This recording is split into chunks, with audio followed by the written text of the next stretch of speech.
একদম সিনেমা দেখতে যাবো চল।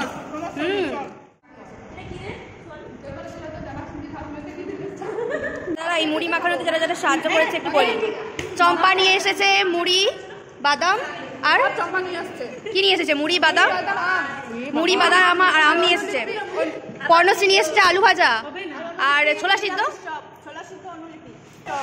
সিদ্ধ এই যে অনুলিপি নিয়ে এসেছে, ছোলা সিদ্ধ নিয়ে এসেছে আর চপ নিয়ে এসেছে। আমরা মুড়ি আর এখানে মৌসুমিও মুড়ি আর চানাচুর নিয়ে এসেছে। মুড়ির সাথে কিছু আর পড়ে নেই, তাই বাদাম ছাড়ানো হচ্ছে। তাই এখন বলছে আর কেউ খাবে না মুড়ি। বাদামটা বলে এইভাবে বাটাবি, এইভাবে কে বাদাম বাটাই? ট্যালেন্টটা কি দেখা করে?